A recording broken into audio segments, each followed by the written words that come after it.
Good evening, everyone, and thank you for coming to Evening Under the Stars.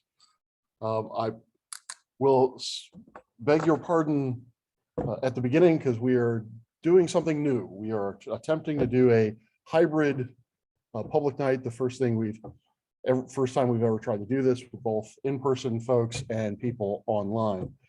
So I will try to accommodate both populations as best I can. And so tonight we have Matthew Kenworthy from Leiden Observatory. The title of his talk is Seeing the Shadows of Giant Ring Systems Around Exoplanets. Now, before I begin, I want to talk a little bit about the observatory, and I think this is primarily going to be for the folks that are here. So let's see, oops. Assuming I can get over there. Can I switch screens?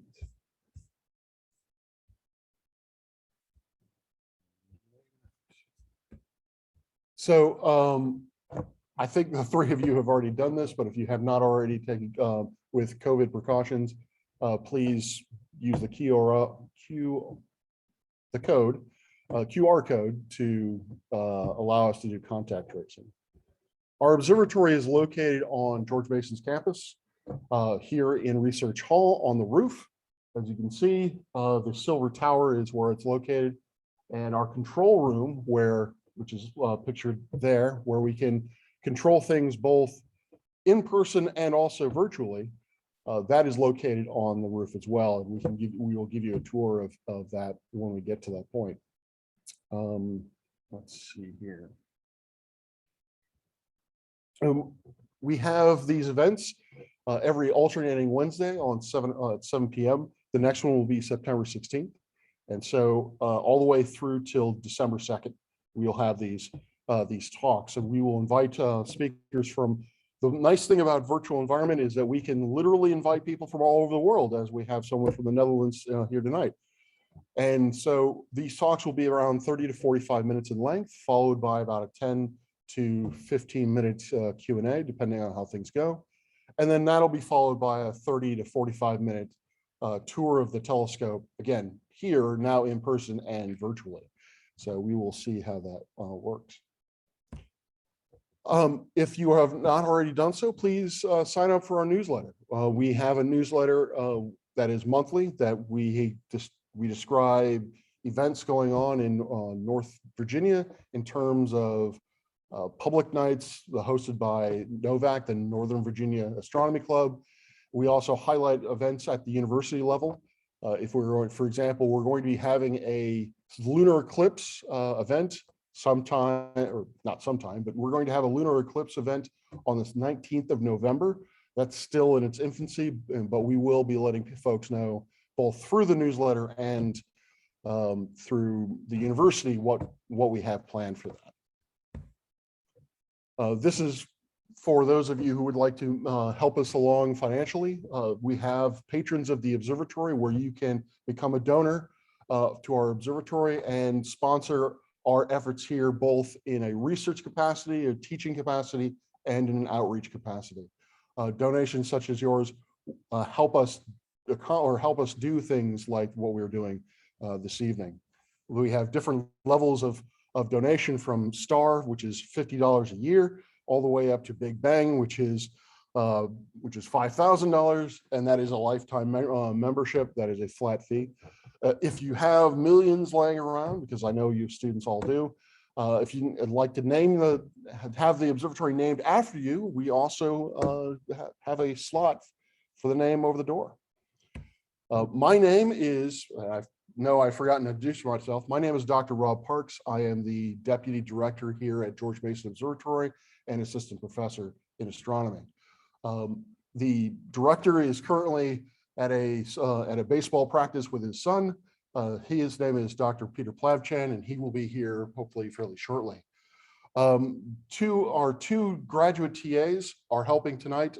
Kevin Collins is upstairs, and M, I believe you've met outside. Both of them will be assisting in providing the tours for this evening.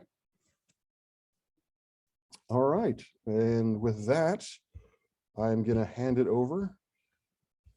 I just realized something important. sound. All right. So Matthew, you are good. I'm going to need to check your sound. Okay, can you hear me over there? I can hear you, but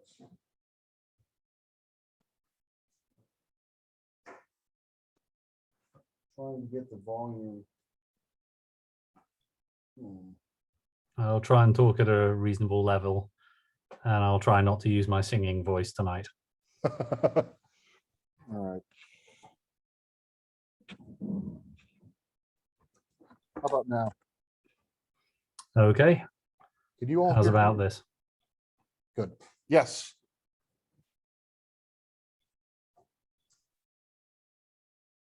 All right. This is Matthew Kenworthy again from Leiden Observatory. Please tell us a little bit about yourself and what you're going to be talking about tonight. Sure. Thank you very much, Rob. So thank you very much for inviting me to give the talk this evening. I'm an associate professor here at Leiden Observatory in the town of Leiden in the Netherlands. We're about halfway between Amsterdam and the Hague. There's a strip of lands and towns, and we're slap bang in the middle. And it's a very pretty medieval town, as Peter may well say later on. My work has been in the direct imaging of extrasolar planets and building optical widgets to try and see them. But tonight I'm going to be talking about something different, which has been taking more and more of my research time. It's kind of become really fascinating to me. And so what I hope by the end of the talk is that I can convince you that what we're seeing, these signals that we're seeing, are basically the shadows of giant ring systems, much, much bigger than the rings around Saturn. These things are about 200 times larger, around exoplanets in the universe, and we're seeing them move in front of stars, and we're starting to pick up these systems. So what I have here is a picture of where a robotic observatory I helped build was installed in South Africa. This is at the Sutherland Observatory, the Southern African Astronomical Observatory and it's about 6 hours drive out of Cape Town. But the science reason for this is NASA and the European Space Agency are very excited about the idea of trying to detect life on planets elsewhere in the universe. And so NASA and other institutes say, well, one of the key components to having life elsewhere in the universe is you need liquid water on a rocky surface somewhere like a terrestrial planet. And so you can talk about a thing called a habitable zone. And the habitable zone is basically the distance from any given star where you could have a rocky exoplanet and you could have liquid water on the surface because of the heating from its star. And so for the solar system, the habitable zone extends to just outside of Venus and out beyond Mars. And so the kind of typical, if you're trying to take a picture, as I'm trying to do, of planets around other stars, you can calculate in optical light how much light is reflected by the Earth, because of course the Earth doesn't glow itself apart from our apart from our street lights. The reflected light from the sun is about 1 part in 1 billion. So if you take a picture of a nearby star, you've got a problem of contrast. You've got the star shining away there and you're trying to see something very, very faint next to something very, very bright in the sky. So it's a real challenge to do. And part of my research has been finding out just how difficult that is. However, if you look around the solar system, you notice that we have an awful lot of other solid surfaces dotted around the solar system, and they're around the moons. So all the gas giant planets in our solar system have moons, and furthermore, they have multiple moons. Kind of Earth is a bit of the weird one because we have an anomalously large moon, and that's probably because of the way it formed. But if you look at the gas giants, you can see that there's several surfaces. There are about 60 moons at the last count, and they add up to something like a surface, a reasonable fraction of Mars. So these are possible places to look for life and water as well. And we've since discovered in the past 25 years, we have discovered thousands of at least gas giant planets, so something the size of Jupiter or bigger, orbiting around nearby stars in the galaxy. And if you have gas giant exoplanets, they almost certainly have associated exomoons orbiting around them. And these exomoons can also be in the habitable zone. So you don't detect the exomoon directly, but you see that there's a gas giant planet there. It's sitting at the right distance from its star. If it has moons, those moons probably have liquid water on their surface. And so this was, something thought about for the past 15 years. It's been discussed by researchers such as Renee Heller in a series of papers about the habitability of exomoons. And there was a huge push by Professor David Kipping at University of Columbia. And he ran a survey called the Hunt for Exomoons. So this was looking for the transit timing signal of having a star, the planet moves in front of it, and that occurs very, very regularly. So it's like a metronome as the planet moves in front of the star, and you can time the transit as the planet moves in front of the star. But if the planet has an exomoon around it, sometimes the moon is leading the planet or the planet's leading the moon when it crosses the star. And that changes the timing very slightly. And you can measure it and therefore deduce that there's an exomoon there. The exomoon's too small to cast a shadow, but the planet's variation in timing can indicate this. However, after a lot of research, they only got upper limits. They didn't detect any definitive exomoons. So thinking about other ways, this is kind of my kind of cartoon way of how we make stars and planets. So stars are formed from cold, slowly rotating clouds of gas, which are undergo collapse by gravity. And because there's always a tiny bit of rotational motion, what happens is that they tend to collapse into a star in the middle, surrounded by a disk of gas and dust, 99% gas, 1% dust by mass.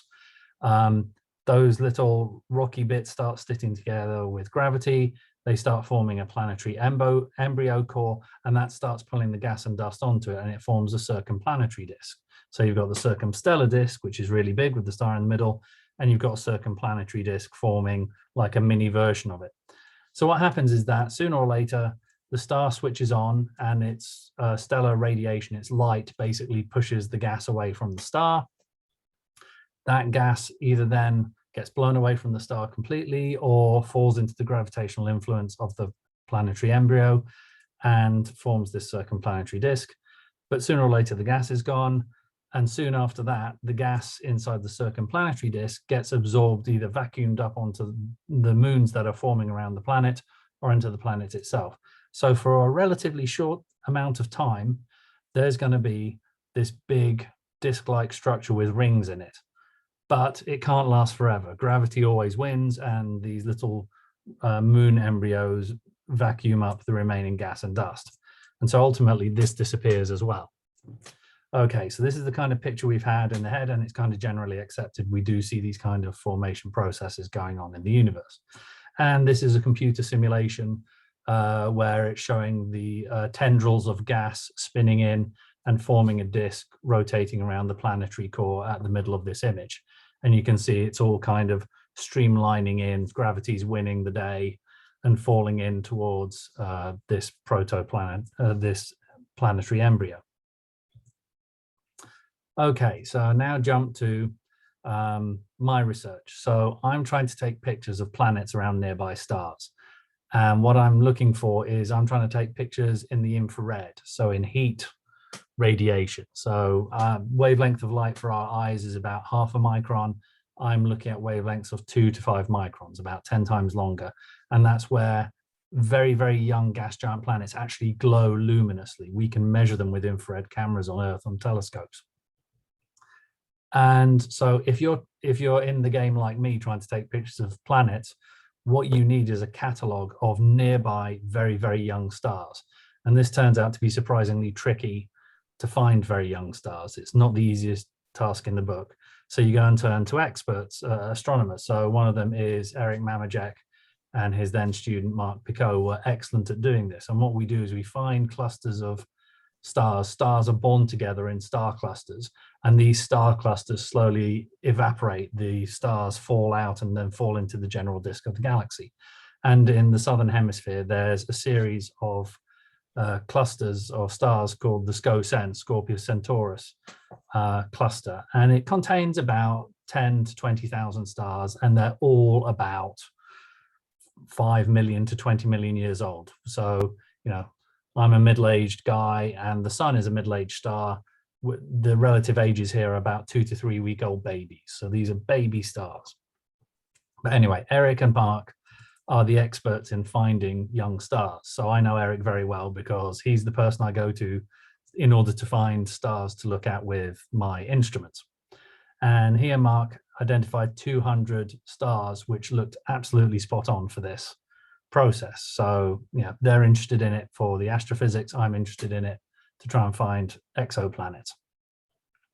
So from these 200 stars, one of the things you can do is young stars are like teenage kids. They're very active, they're very spotty, and they spin around an awful lot. So the sun takes about 30 days to rotate. It's a gas ball, but it's still rotating from its initial formation. Very young stars take about 2 to 3 days to rotate. And if they're very spotty as well, the spots rotate in and out of the field of view. And so it modulates the light coming from the star. So the light curve will wobble up and down in a repeatable pattern. And so you can go off and look at all these stars. And if they're spotty and they're wobbling every 2 to 3 days, that's additional evidence that they're young stars. So one of these stars has a telephone number for its name. It's called J1407, and it's slap bang in the middle of Scorpio Centaurus. It's about 400 light years away, so 140 parsecs, and there's 3.1 light years in a parsec, so call it 400 light years away. There's a star sitting in there, and it's just a little bit less massive than the sun, but otherwise looks like a totally normal, very young star. And because we've discovered so many, we've discovered thousands of planets using this technique called transit photometry. So what we do is we take pictures of a large patch of sky, and every 20 minutes we take an additional picture. And what we look for is a little dip in the light coming from that star as a planet moves in front of the star. Now, the trouble is we don't know which stars have planets that have an orbit edge on that transit. So what you do is you take pictures of millions of stars and you look through the millions of stars for several months to find these transits. And this is one such example here. So you see the light curve bobbles along and then it drops for a few hours and then it pops back up again and goes on its way. And a few days later it will repeat. So the Earth takes 1 year to go around. These hot Jupiters take 4 to 10 days to orbit around. Their year lasts just 10 days. And there's a whole other set of talks explaining why on earth have you got big fat Jupiters sitting so close to their parent star. So what happened was, this is a relatively, you don't need a big telescope to do this job. You need to cover as much of the sky as possible. It's a game of numbers. So in the 2000s and 2010s, several surveys were set up to take pictures of the sky very accurately every 30 minutes or 30 seconds and look at these images. So there's one called SuperWASP, which is the Super Wide Angle Survey for Planets. And these are using basically sport telephoto lenses. These are things you can buy in a professional photographer's store, and you plonk on a CCD camera on the back of it and just take pictures. And it requires a lot of processing. You're saving gigabytes of data every night. So it's a processing problem. So the SuperWASP. There was also an earlier telescope called the All Sky Automated Survey, ASAS, and they were basically looking for variable stars. They weren't looking for exoplanets. They were looking for certain stars pulsate. They get brighter and dimmer over 20 or 30 days. This is what they were doing with these tiny telescopes. I've seen them. I've traveled down there and seen them in person, and they're about this size, these telescopes. So this is where it starts getting weird. So there's one afternoon where Eric's sitting in his office and Mark comes in and says, one of the stars is doing something weird. And this is the light curve of J1407. So what you see here are the red dots are from the telescope I just showed you, and the blue dots are from the SuperWASP array. And I've got the time here on the x-axis in thousands of days. So this is about 10 years worth of data. And you can actually see the years. So they're all kind of clumped together because you can only see this star at certain times of the year. And now if we zoom in and we look into the central 3 or 4 months, we'll see that this star did something extremely weird. So the star here, sorry, this is in astronomical magnitudes on the y-axis. So this is the normal stellar flux level. If you drop down by about 3 magnitudes, it means the star has faded by about 80%. 80% of the light has just disappeared somewhere. So what you see is the star's bobbling along quite cheerfully. And then there's a little dip and it pops back up. There's a bigger dip, pops back up. There's a huge dip and the star disappears for a week. We don't see the star for a week. It's gone. And then it pops back into existence again, medium dip, small dip, and then it rumbles along unperturbed after that. And the star hasn't done anything since. We've been watching this like a hawk. Zippo has happened. It's extremely frustrating. But what on earth could switch off a star for about 2 months? This is 60 days. The star just did something wacky. So what I had was a great graduate student called Tim van Verkoven. And it turns out we got lucky. So that Super WASP telescope array had 8 telescopes in a 2x4 configuration. It turns out this star J1407 sat on just the corner of 3 of the cameras. So we had 3 independent measurements of this star. And if it had just been one camera, you could have dismissed it as the electronics were playing up for a couple of weeks or something. But all 3 separate cameras saw the same light curve. So we know this is real. The star really did do this. And what you have is this light curve on the time. So it's time along the x-axis, so that's about 60 days. And you can see these are the individual nights, these little black, little comma shapes. And you can see the stars going up and down like this. And these effects are real. This is real data. So I've zoomed in to each of the nights. And you can see that it's like my daughter playing with the dimmer switch in our living room. It's like the light curve is flicking on and off during hours. And stars are big, right? It's very, very difficult to switch off a star very quickly. They're big things and they tend to be very bright. So it's a real challenge. And this is what the light curve does day in and day out for 60 days. And notably, one of these, this light curve here, the star dimmed by 50% in 4 hours. That's staggering. That is an amazing thing to do. So when Eric showed me this light curve, he said, "What's going on with this star?" We both scratched our heads over it and went, "Oh, geez, okay, something really bizarre is going on here." Anyway, so we started talking about it. It's like, what could cause the star to fade? So could it be, so most stars in the sky are born in binaries. So the sun's kind of unusual. That is a singleton. Usually most stars in the sky are formed as 2 stars orbiting around each other.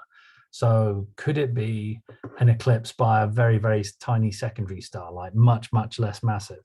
And no, the problem is that a smaller star is a less massive star is very, very tiny. It doesn't block that much light of the primary star.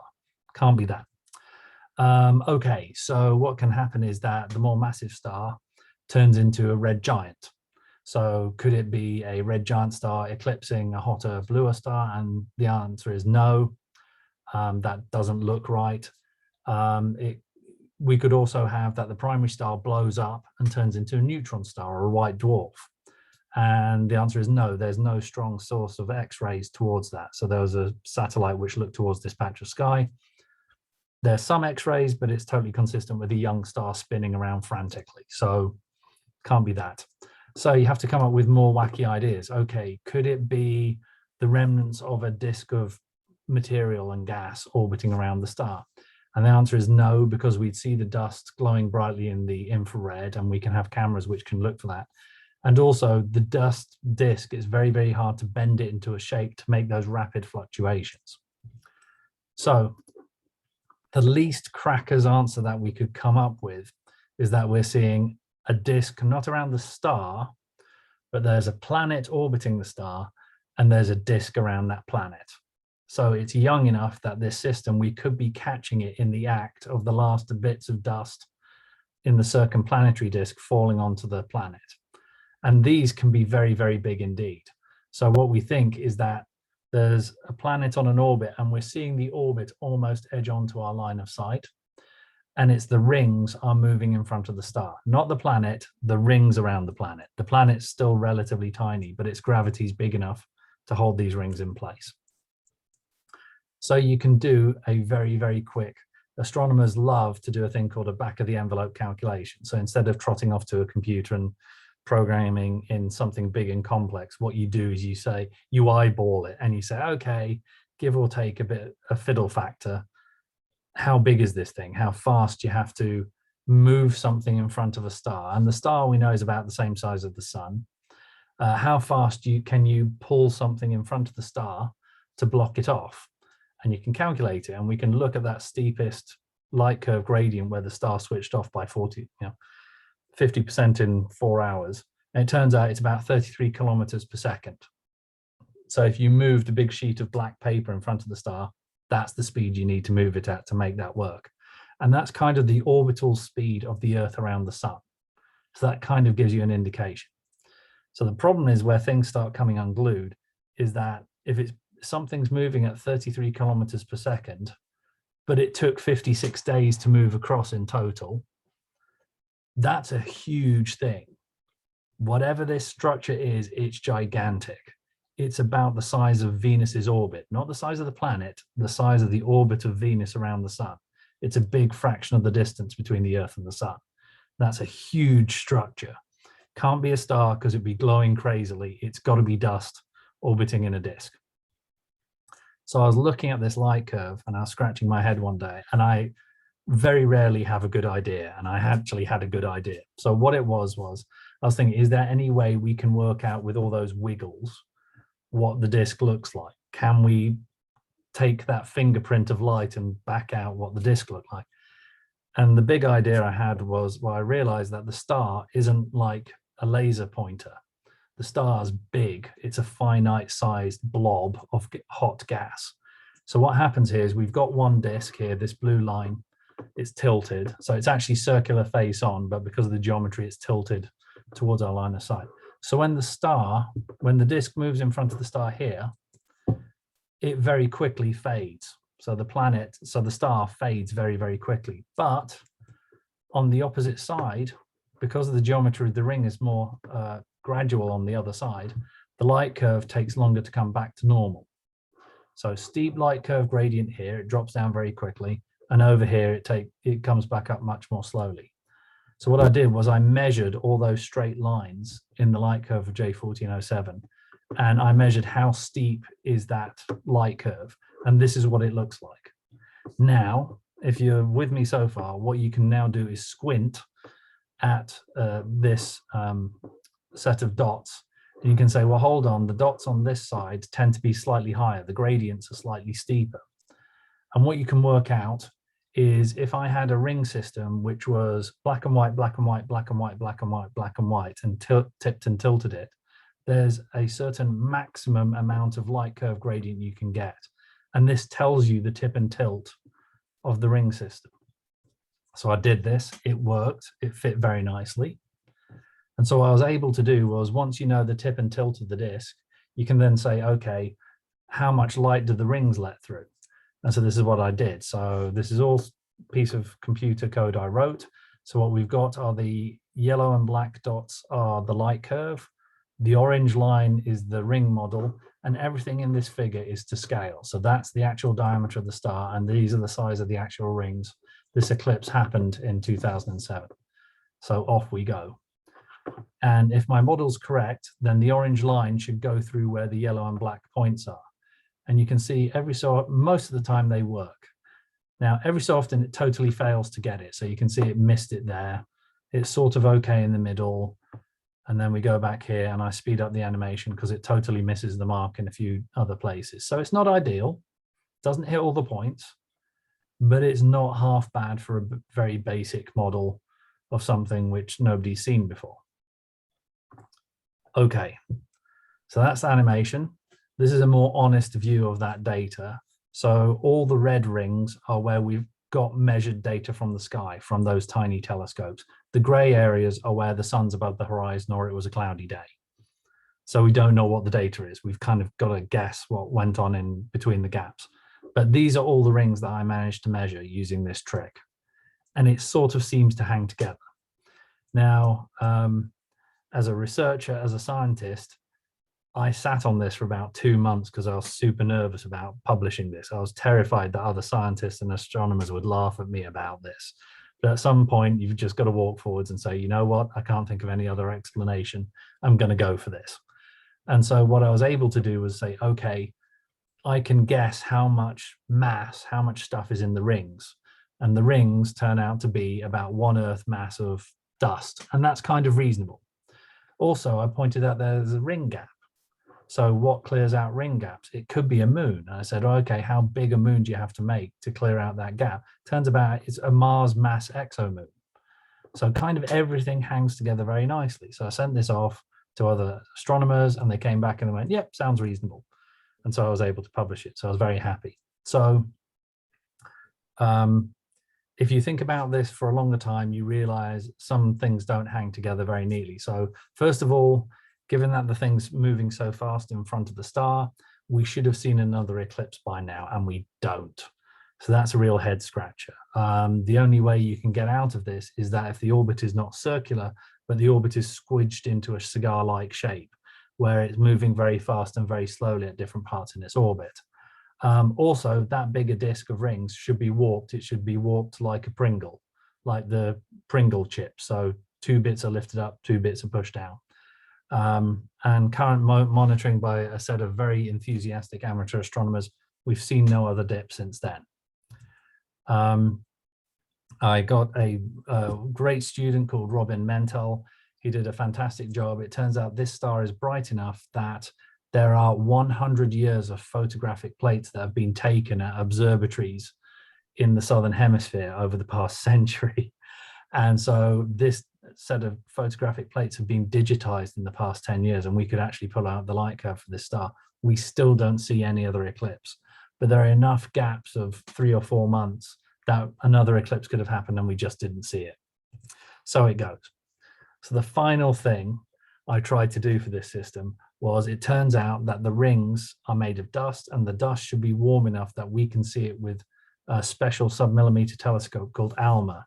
So ALMA is this gigantic array of radio telescopes, of submillimeter telescopes in the Atacama Desert in Chile.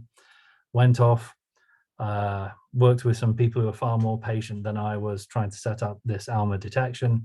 We took a picture with ALMA, and lo and behold, we do see a blob which is glowing with the right amount of submillimeter flux, which could be a ring system. But the kicker is that it's not bound gravitationally to J1407, the star. It is in the right position if it was a free floating planet with the rings around it just floating in the galaxy. Now, Eric and my other fellow observers think I'm completely bonkers going on about this, but I can't rule it out. And I've been trying to get ALMA time since then to confirm this, but I haven't had any luck so far. So this has really become the albatross around my neck. I just can't let this system go. I have to keep on asking the ALMA people very nicely, please, can I have time this year? I just got a rejection about a month and a half ago from the latest ALMA round of proposals, but so it goes. Anyway, whilst I'm waiting for something to happen for day 1407, wouldn't it be nice if we had another gas giant planet nearby that we could look for exo rings around? Turns out there is. It's called Beta Pictoris b. So this is the directly imaged exoplanet. I've imaged it myself. And what it is, a very young star, very bright star in the Southern Hemisphere. It's a 4th magnitude star, and it has an edge-on dust disk. And within this disk, there's a planet which is orbiting around the star. The planet was discovered in 2010. What excited me about this was Beta Pictoris, the star, was used as a photometric reference. It was used to calibrate your instrument. But then something weird happened to it in 1981. It flickered. The star brightened and flickered for a few weeks. So of course, the astronomers did what anybody sensible would do, and they stopped looking at it because it was no longer a reference star.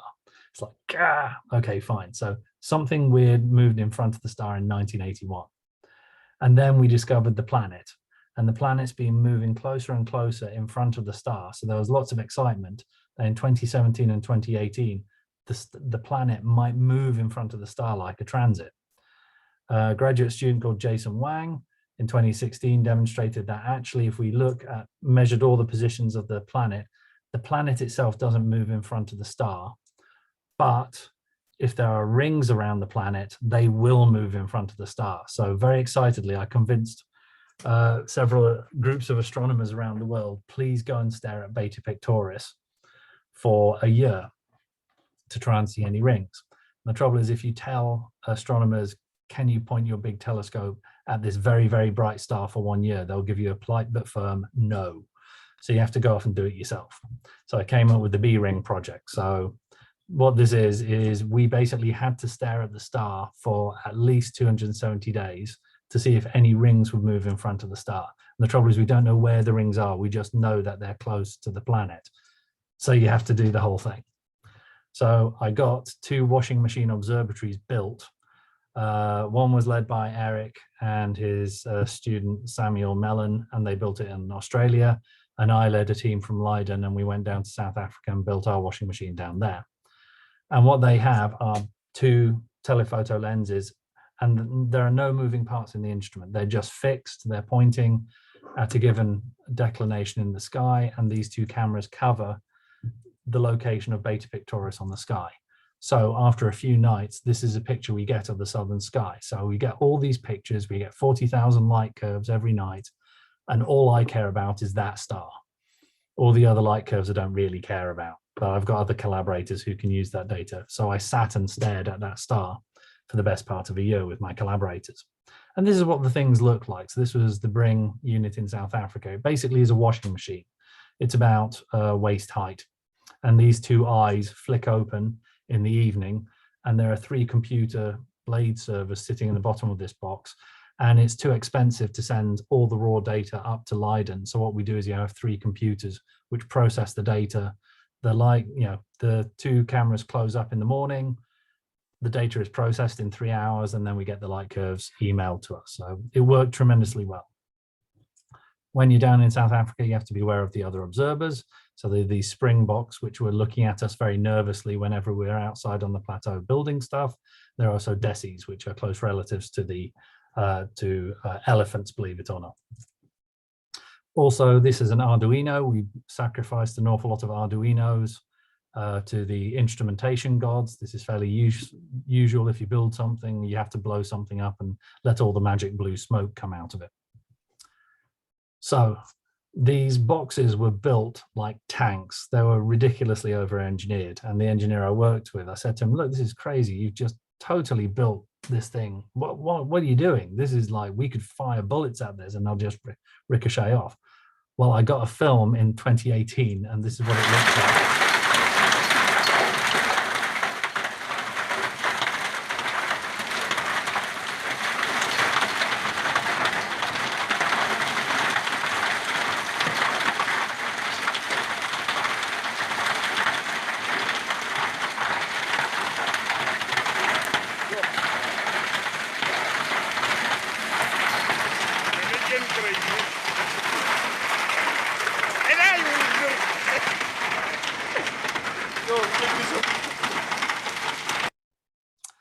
Okay, so there was a hailstorm, or a 10-year hailstorm, and this hail rained on the mountain and it smashed all the all-sky cameras on the mountain.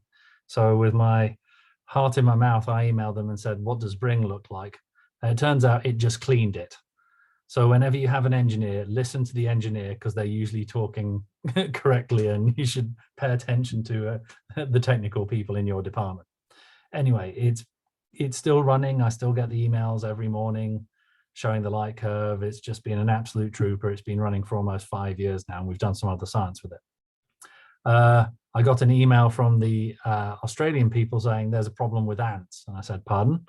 And it turns out ants love the liquid inside electrolytic capacitors inside power supplies. So the ants came in, shorted out the power supply, and blew up Bring.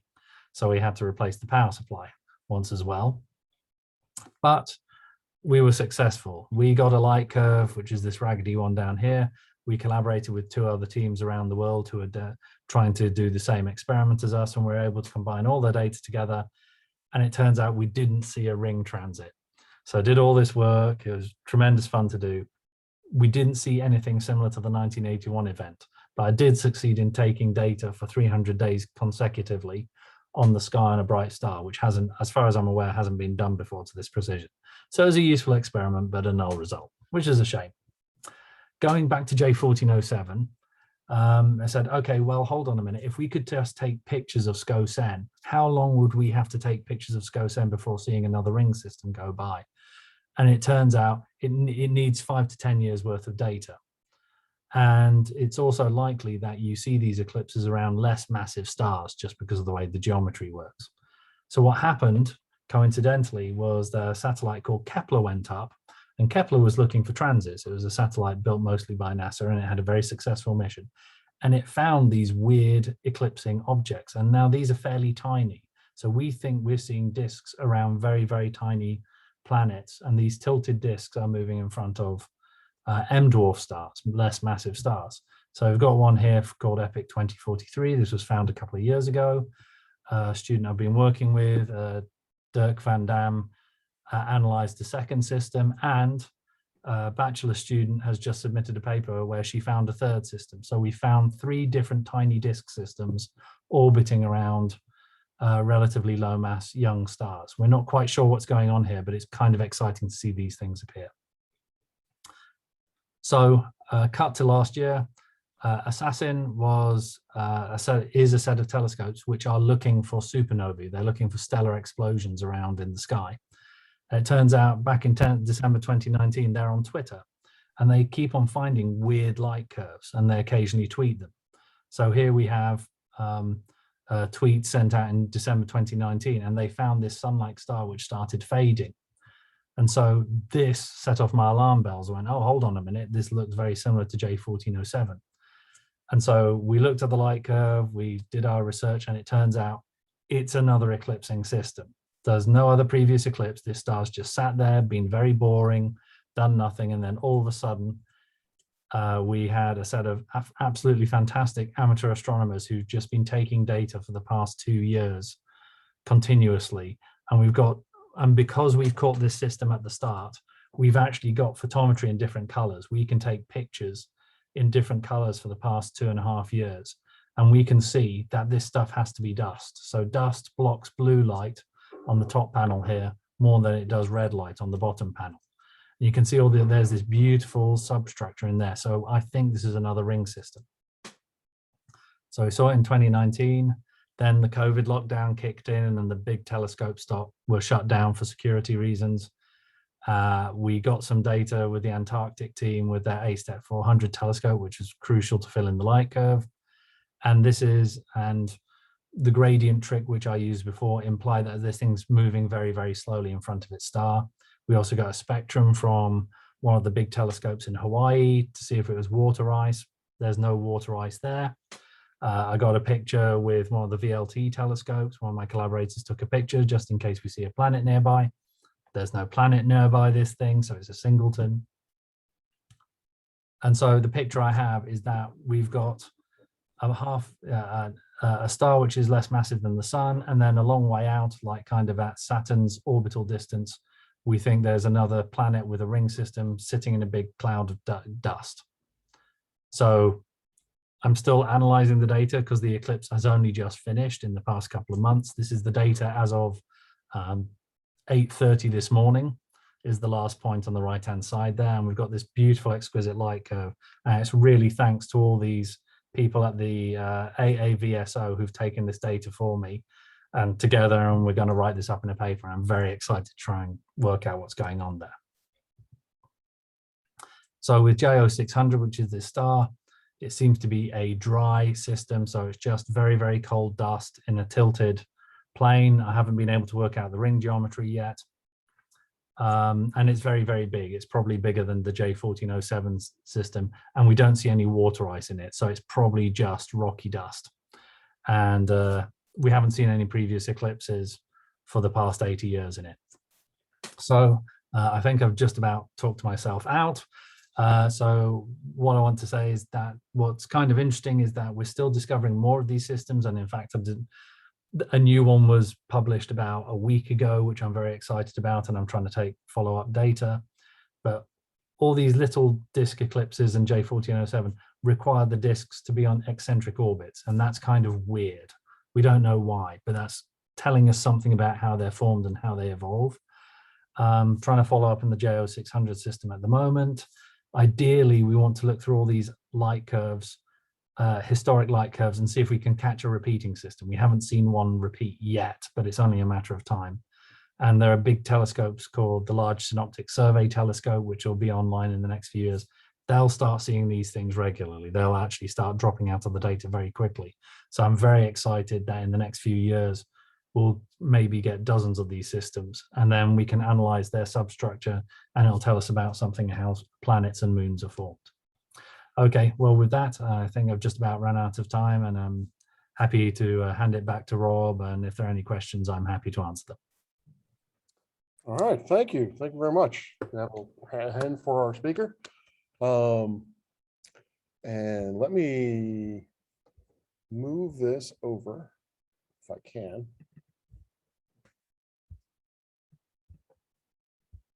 If anyone in the chat or anyone virtually has a question, please feel free to put it in the chat. I will see if there's anything there. Let me first start by asking just a random question. Do you have any interesting hobbies you'd like to share? I think this takes up an awful lot of the time, but I do enjoy making bread. So I make an awful lot of bread and do that. And I've just recently discovered that I can go swimming in a nearby lake. So the Netherlands has lots of lakes everywhere. So I've just discovered the joys of swimming in a freshwater lake, which is great when it's not too windy, but quite challenging when you've got these waves slapping you in the face as you're trying to do 30-minute swim. Nice. Yeah, I guess a lot of people. Did you get into bread making before COVID, or was it? I've been doing it for like 15 years. It's I just love making homemade bread and sort of pizza doughs and stuff. So not the most exotic hobby, but a very tasty one. Yeah, imagine. Well, I'm going to take the host's privilege and ask the first science question, and that is, I know you only have 2 data points, but are the sizes of these ring systems or proto ring systems, are they commensurate to what we would expect in the solar system, or are they larger, smaller? Can you say anything about it? So they're actually surprisingly consistent with the sizes of the gravitational domain of the outer planets. So I think it's Uranus has the largest. It could have the biggest ring system, even though Jupiter's heavier. Jupiter's much closer to the sun, and Uranus is much, much further away, so it could have a much, much bigger system around it. But these systems aren't gravitationally stable. They turn into moons, and in lots of moons. And so that's what you see. You see, Jupiter and Saturn have these retinue of moons relatively close in. And the question is, how do they get there? And we suspect it's a circumplanetary disk, but they collapse relatively quickly. They're sort of gone in a cosmic instant. So I think we're catching these things. If we waited another 1,000,000 years, I think these things would disappear. The eclipses wouldn't happen anymore because all the dust has been clumped into a moon. Okay. So I have a question from online from Gregory Danino. I apologize if I butchered that name. So is this similar to the dimming of Betelgeuse back a few years ago? Oh, good question. It's nice to hear you, Greg. He's an old friend of mine. So yes, for Betelgeuse is different. So Betelgeuse is a supergiant star, and Betelgeuse underwent a very significant dimming period about 1.5 years ago. And what it is the atmosphere of Betelgeuse is not very stable. And so what happens is you'll have an expanding part of the envelope, and it will cool down and condense into dust particles because there's enough carbon in the Betelgeuse's atmosphere. It can form carbon particles which block optical light. And so there was a really spectacular measurement using the Very Large Telescope in Chile where you can just about see the surface of Betelgeuse, and they took images during this dimming event, and you can see its huge splotches of dust forming in the outer atmosphere of Betelgeuse. So it's a similar dimming effect, but for a very different astrophysical reason. Excellent, excellent. Does anyone in person have a question to ask our speaker? Well, I'm going to ask one more, just to expose maybe one of my kind of faulty assumptions. So so the second example you showed was at 16 AU. So yeah, the planet was at 16 AU. This is far beyond the snow line. Yes. Yes. So I had just assumed that If it's beyond the snow line, you would expect to see water ice. That's what I did as well. I got the spectrum from the infrared telescope facility with Michael Cushing. I was hoping to see ice absorption lines. And it's like, nope, dry as a bone. No idea why. Okay. Is the star of an abnormal metallicity? Does it have more or less heavier elements than typical? You know, that's a great question, and I'm embarrassed to say I haven't checked the spectra to see if there's something weird of the metallicities. Yeah. Well, let's see. We have a question from Justin Whitlock. He said he may have missed this, but do the gaps in the ring suggest the presence of exomoons? Yes. So there are two ways you get rings in Saturn's rings, which is either there's a little shepherd moon or just a moon cleaning out that track, or you can have a thing called a Lindblad resonance. So what happens is you can have a moon much further out, and a ring is cleared if there's an integer number of orbits. So if the moon goes round once, but you pick an orbit which goes round twice for each time the moon goes round once, then dust can get cleared out indirectly that way. So these ring gaps could well be due to Lindblad resonances as well as exomoons forming. Excellent, very cool. Well, I know it's 2 in the morning where you are now, Anthony. So I will, unless there are any other further questions, I will let you get some much needed sleep, and we will transition over to the telescope portion of our evening. So if we have a pause for our speaker. Thank you. Yeah, let me, so thank you, Matthew, and let me find Kevin to see if he's on board. Okay.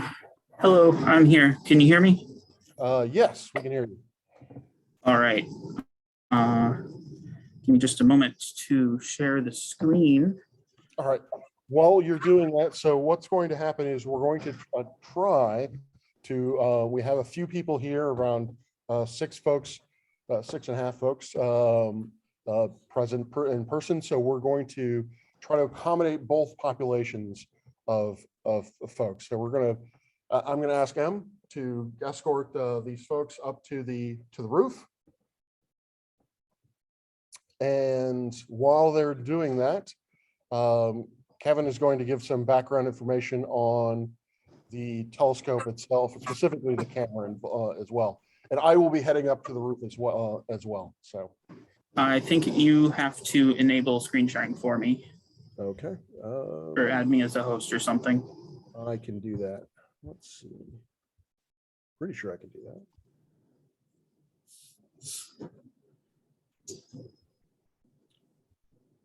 You are listed as under GMU Observatory.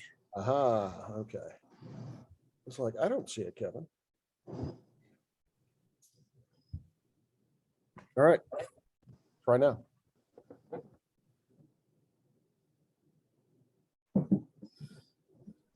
All right, can you see the desktop? I can see the web, yes, the web. Yes. All right. Hello, virtual everyone. I am Kevin Collins. I'm one of the observatory GTAs. Welcome virtually to our observatory. What we're looking at now is our series of webcams we have set up across the roof. You can see here in the top right is the control room where I am. I'm controlling this computer. You can see just on the left-hand side of the screen. And then just to the left of that, we have our telescope, our 32-inch Ritchie-Cretan Cassegrain reflecting telescope.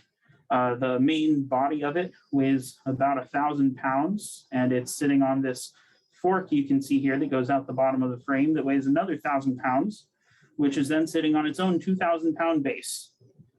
So it's a definitely a large sight to behold. I definitely recommend you guys all try and make it out if you can to an in-person evening under the stars whenever you do get the chance. So you can look through the eyepiece like our in-person observers are going to be doing. Down in the bottom left, you can see an outside view of the dome along with some of our in-person guests arriving. And then this bottom right view is just the the bottom motor that twists the fork of that telescope. You can go ahead and you two take them into the dome and start telling them about the telescope, the stuff that I'm telling them right now. And then hopefully soon it'll be dark enough they should be able to see something. Okay. All right.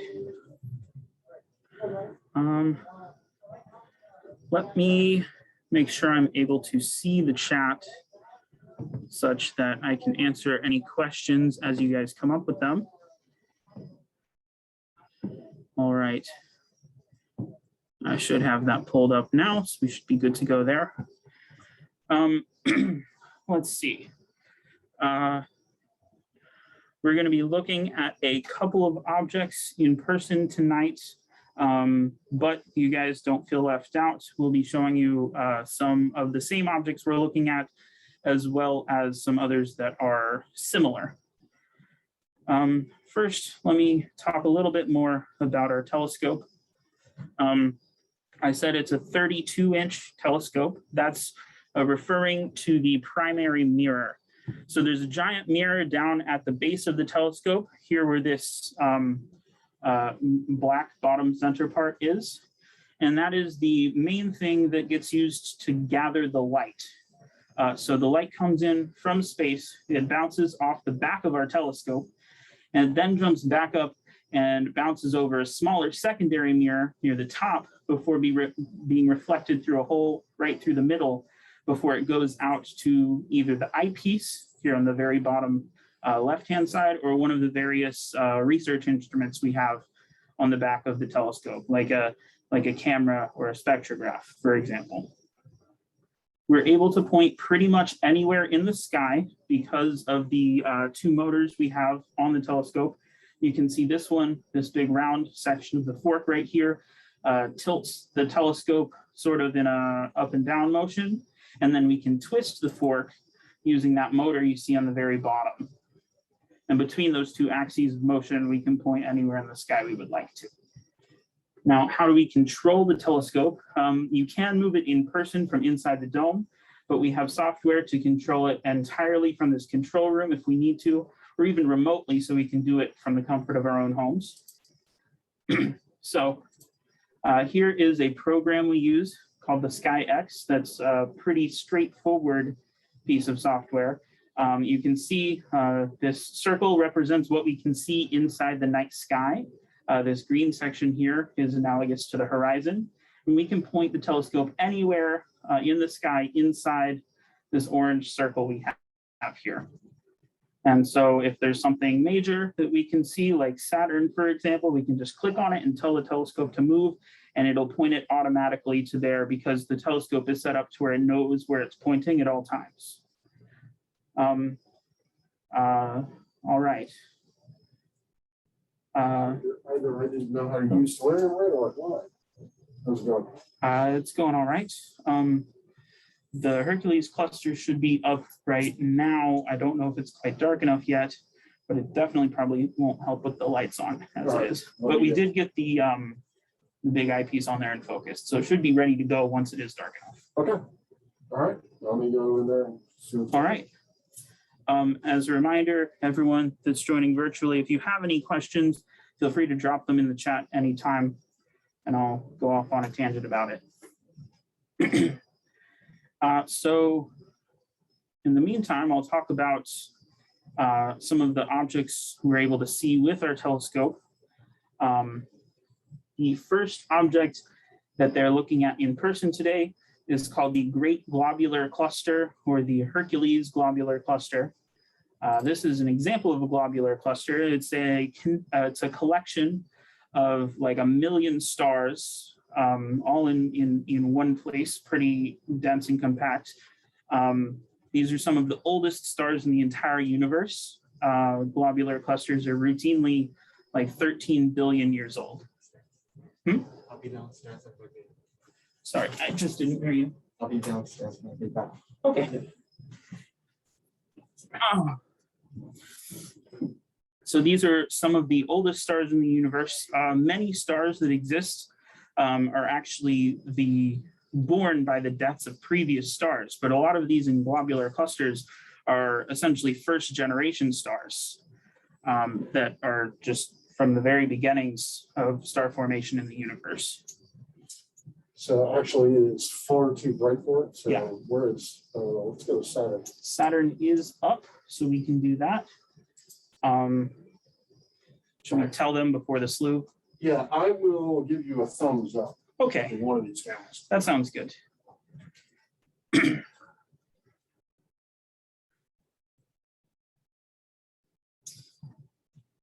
And as you may have heard from Dr. Parks, the next object they're going to be looking at is Saturn, which is pretty thematic with our earlier talk about the exo rings.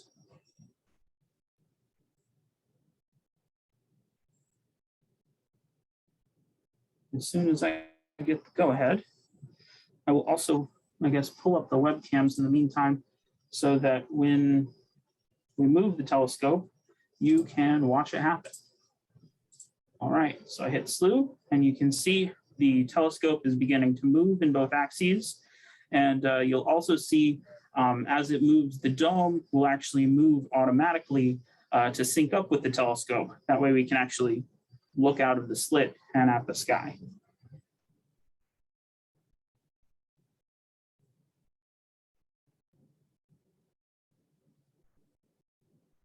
Again, if there are any questions at all about the telescope or space in general, feel free to drop them in the chat.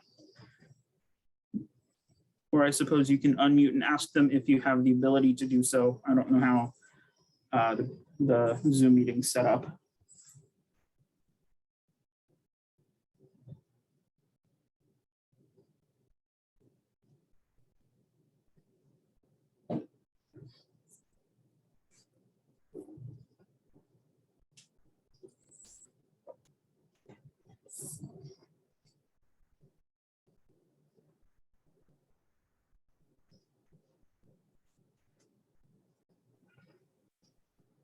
All right, there's the telescope pointed.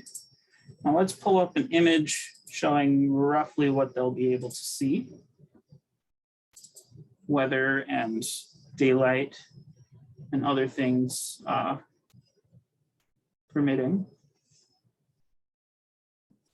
All right, so this is an image from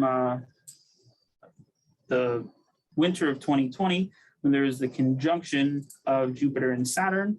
Conjunction just means that they are close in the sky, so you can image them together.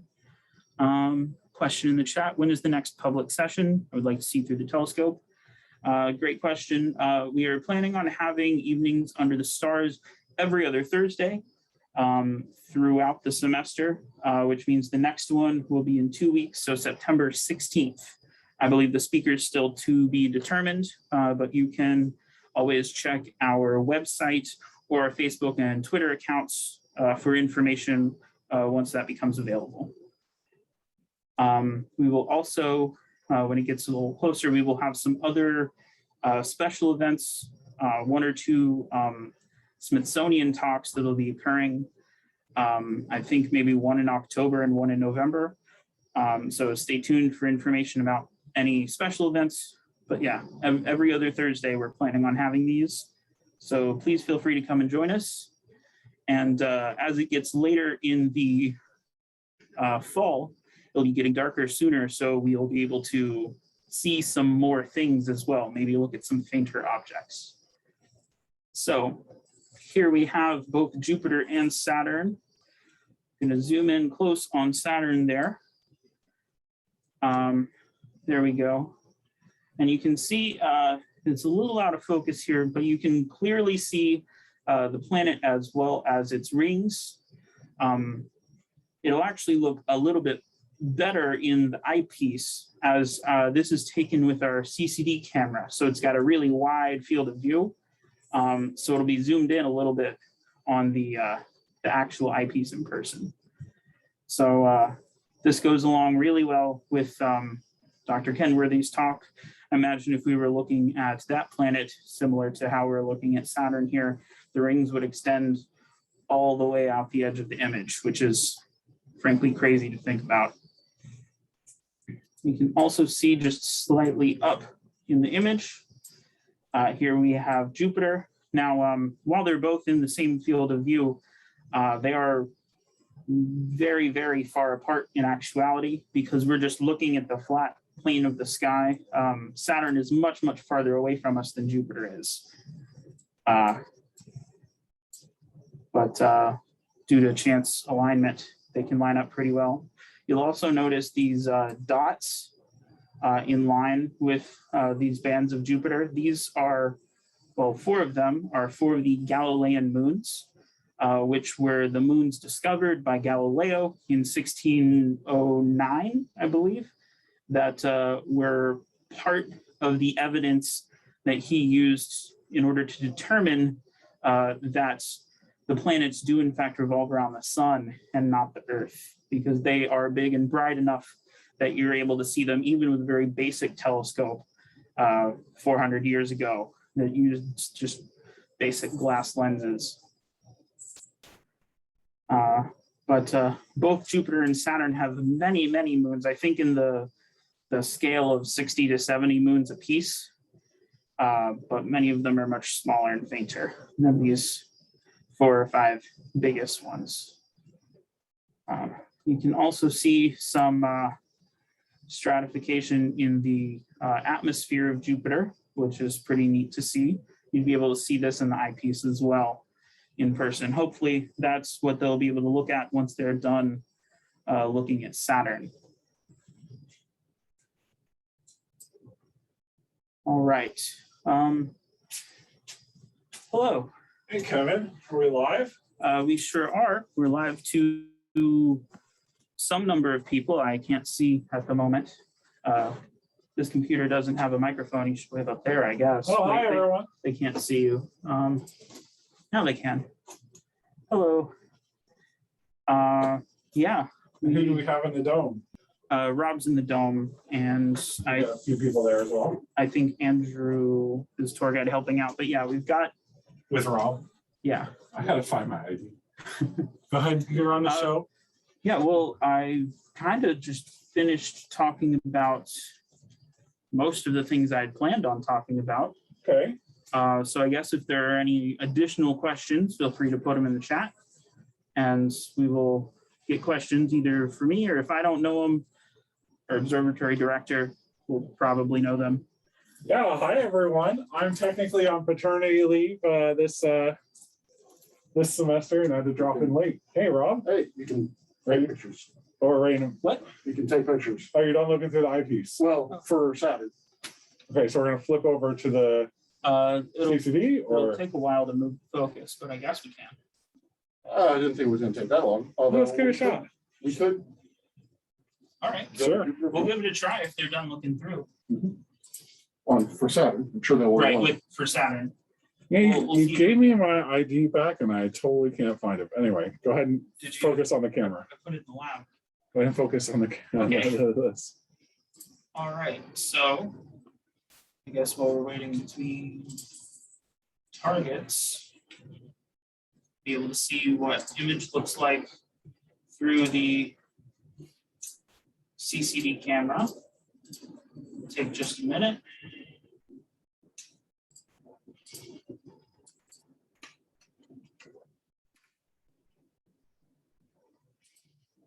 So go to the exposed one or the. Oh, I need to change those.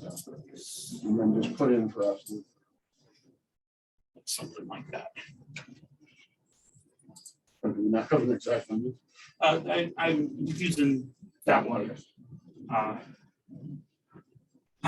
Were you able to look through the eyepiece to see how the focus was for? Yeah, it's pretty good. Great. It's low on the horizon, so it was a little flooding, but Sure. This is Jupiter, Saturn. Saturn, it's just rising. Jupiter should be up soon. Soon, okay. So there's, That's pretty early in the evening. Yeah. Hey, everyone, this is fun doing a hybrid event. Thanks for joining us. I should join via my phone so I can see what's going on. It's certainly new. Looks like, yeah, we've got about 10 left still on the call. Okay, so we're getting ready to look through the telescope. All right, so once the focus change, I would do like a 0.1 second exposure in like view or something to Sure. look at Jupiter. Well, we're on Saturn now. Oh, Saturn is still pretty bright, yeah. It's a beautiful night here in Northern Virginia. First time the weather's been this good in a long time. Yeah. The long focus at least gives the camera time to cool down.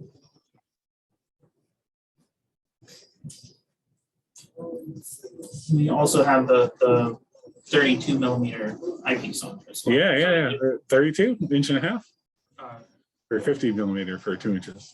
it's the This is the really big one. it's the Oh, second, you're talking about the focal length.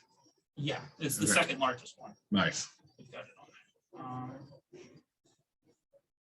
All right, we should hopefully be able to. Is it exposing? I still have to. The focus is still moving. Oh, that's pretty far. It's Okay. 1700. There it is. There All it right, is. let's take a Okay. look. Here comes our exposure. So this is a digital camera, a lot like the ones you have on your cell phone.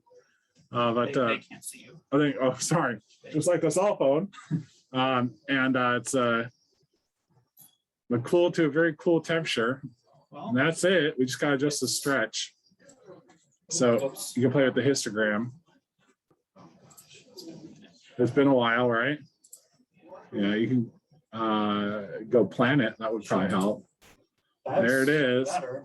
All right. We're a little out of focus, but there's Saturn. I think it would look better through the eyepiece tonight. Yeah, and it is still low in the sky. Yes, but you Um, can actually see the gap. Yeah. If you can play with the stretch a little bit more if you want, just adjusting the numbers and get a little bit more contrast there. You can actually see the little gap in between the planet and the rings. There you go. something. It's something. I think right. we're still a little out of focus. Yeah, Yes, you let me want to try adjusting it.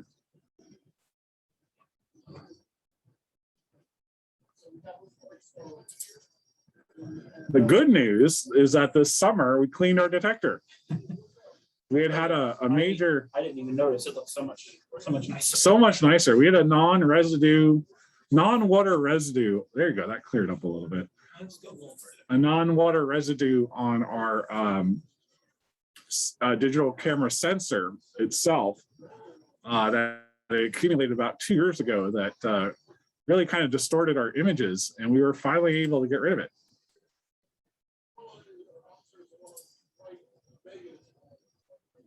It only involved $9 of parts from Amazon Prime and 6 wires soldering and acetone and probably about 150 cotton balls, right? Makes it sound. I don't know if that makes it sound like more involved or less involved than it actually was. Who had to climb out there and clean it? Well, that's actually a good question. If you look on the camera view, which you don't see right at the back of the telescope, on the other side of the telescope is the camera. You can actually reach it. You don't need to get on the ladder. And we were able to just unscrew it from the telescope, basically. Looks like we went the wrong way, right? Yes, let's go. But there. 45. So what Kevin's doing here is he's moving the physical mirror that you actually see in the upper left of your viewpoint. He's actually moving that mirror back and forth, and it's actually just doing this with the mirror and Still can't see. like that. And it has the effect of, they still can't see me. Yeah. They're moving the eyepiece. It's like moving your glasses forwards and back to get a better view. That looks about as good as it's going to get, I think. Yeah, it's pretty good. What are the counts actually there on the Saturn? You ready for us to switch to a new target? If available. possible. Looks like the Yeah. 1200. So let's go ahead and do a 1 second exposure, and that'll improve this a lot. All right, Just and then we'll move on. Yeah. to the next target if in fact it's up yet. It still looks pretty well. That's Jupiter. There you go. Now just adjust the stretch again. Other way.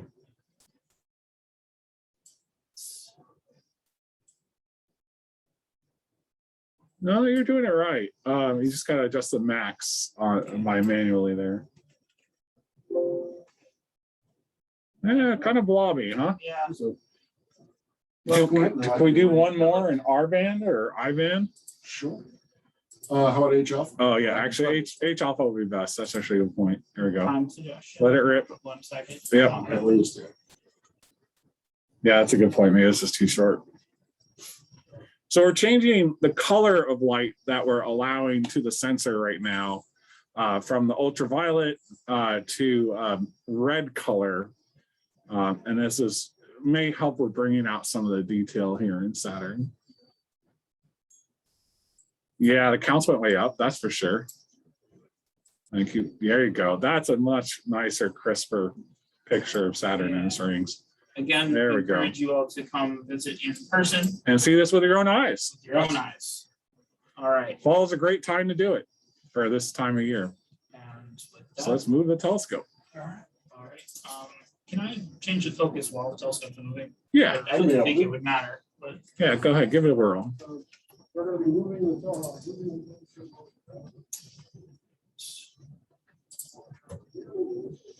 Jupiter's.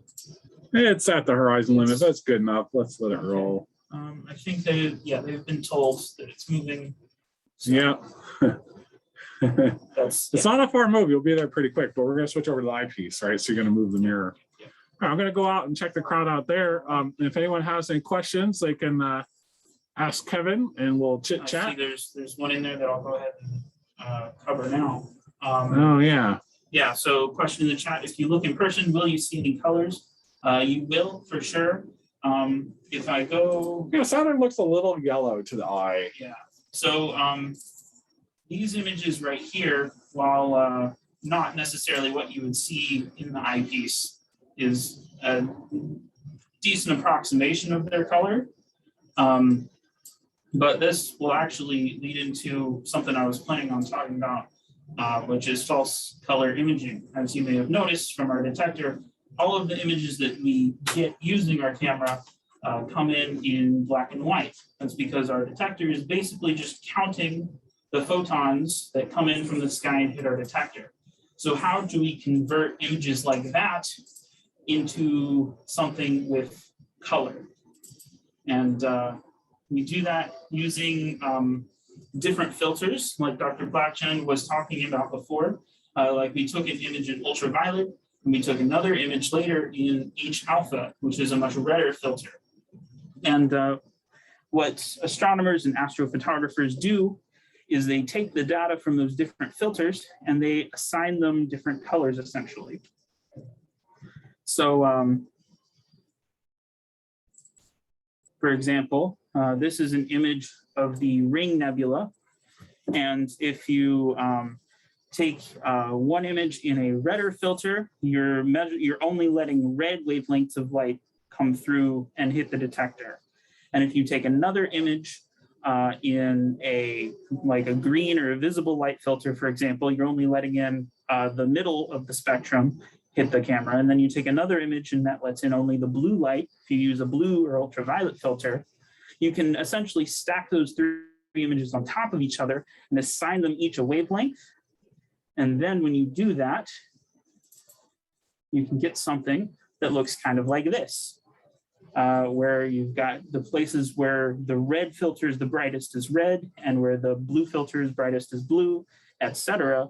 When you stack them all on top of each other, you can assign colors. And that's what they do in astronomy. Many of the fancy images you see from like the Hubble Space Telescope and everything like that, the actual data that comes in will only give you black and white images, but you can stack different types of images on top of each other to get color.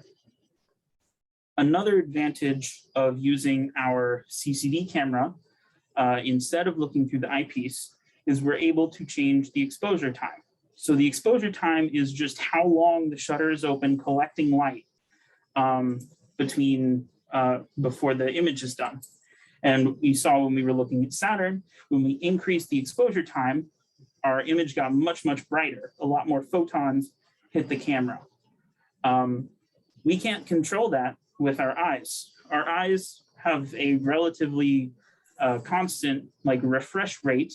And so only so much light getting into our eye gets registered before it goes away. We can't keep our eyes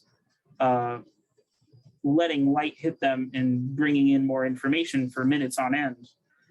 Whereas with a camera, we can do that. We can open the shutter, leave it open 5 minutes, and you can, something that's really, really faint becomes really bright. So looking through the eyepiece, sometimes you can't see much at the beginning, but the longer you look, as more light's hitting your eyes, it'll become brighter to you. Because we have this CCD camera, we're able to take images of things that are otherwise much too faint for the naked eye.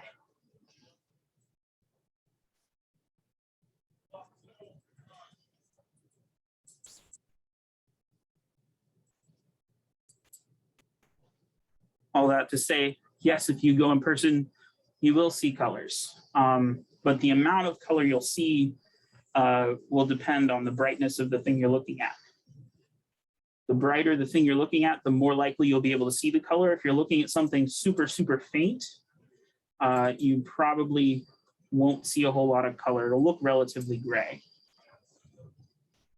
Here's another image we've taken of Jupiter. Looks like we can see 3 of the moons in this one as well.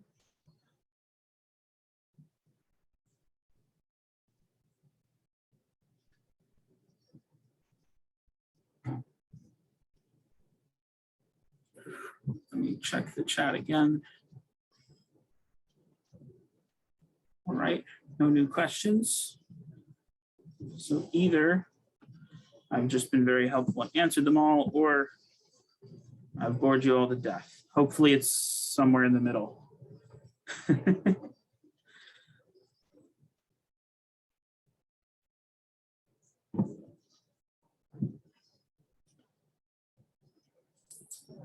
Let's see, something else.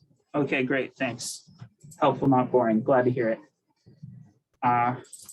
Something else we can see through our campus telescope is we can actually image other galaxies. As some of you may or may not know, galaxies are collections of millions of stars like our Milky Way galaxy. They're much, much farther away. Here's a nice image of the Whirlpool galaxy, which is actually 2 galaxies, as you can see. There's this primary spiral galaxy that is the Whirlpool galaxy. And then we have this smaller dwarf galaxy here up above it. And this is actually being swallowed by the primary galaxy slowly over time as gravity sucks it in. You can also see these little donuts here on our image. Those, while they're real, they're not in space. Space, as far as we're aware, does not contain any donuts. These are the artifacts that Dr. Plavchin was talking about before our telescope was cleaned. These are caused by dust particles on the detector or the detector window that are really, really out of focus. Go ahead and give the virtual crew a peek. What? You can go ahead and give the virtual crew a look at Jupiter. Have a look at Jupiter. And I suppose at some point we should also bring the people out there to look in the control room, because I don't think they've been in here yet. Sure, eventually, yeah. Okay. I've also thought we should adopt an astronomer pattern called ABBA. We could do eyepiece, CCD, CCD, eyepiece, eyepiece, CCD, CCD. That makes sense. Next time. Learning a lot today. Jupiter looks lovely tonight. What focus did we end up on? I'm taking a guess. I think it's that. Okay.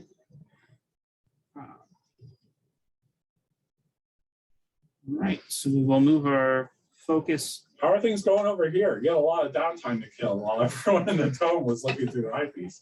If left to my own devices, I will just speak until everyone's bored. So I think we're fine. All right, great. Hey, thanks for joining us, everyone, tonight. We're happy to have you. This is a real exciting night for us, just because this is the first time we're doing this in person again. And it's been a long year and a half. But we're kind of excited about the opportunity to have like this multimodal participation. It's interesting. I feel like a host Yeah.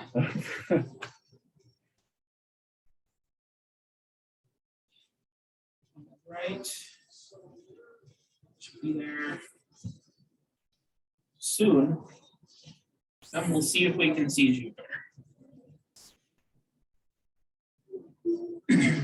Yeah, it's moving the focus.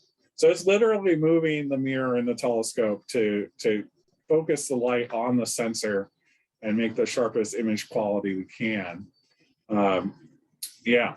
There was a question earlier I wanted to talk about, the one about the seeing color with the eyepiece.